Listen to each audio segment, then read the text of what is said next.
ஓமவல்லி, இது சில இடத்துல கற்பூரவல்லின்னு சொல்கிறாங்க. இது ஒரு மெடிசினல் பிளான்ட். மற்ற செடிகள் மாதிரி இதை வளர்க்குறதுக்கு ரொம்ப சிரமப்பட தேவையில்லை. ஒரு ஓமவல்லியிலிருந்து ஒரு தண்டை எடுத்துகிட்டு வந்து ஓண்டி வச்சோம்னாலே வளர்ந்துடும். தண்ணியும் அதிகமாக கொடுக்குன்ற அவசியம் இல்லை, உரமும் தேவையில்லை.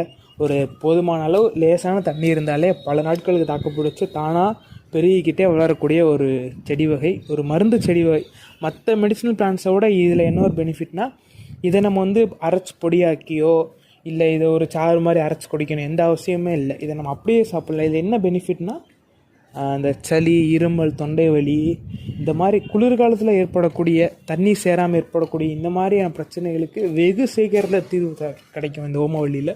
இந்த ஓமவல்லியே இப்போ ரீசெண்டாக யூடியூப்பில் பார்க்குறேன், ஓமவல்லி பஜ்ஜின்னு போட்டுக்கிட்டு இருக்காங்க. இந்த இதுலேயே இந்த பெரிய லீவ்ஸ் இருக்கும்ல, இந்த பெரிய பெரிய ஓமவல்லி இலையை அந்த பஜ்ஜி மிக்ஸில் போட்டு எடுத்து எண்ணெயில் போட்டு சாப்பிட்டுட்டு இருக்காங்க. அதனால் உங்கள் வீட்டில் எங்கேயாவது இடம் இருந்துச்சுன்னா இந்த மெடிசனல் பிளான்ட்டை நட்டு வளங்க.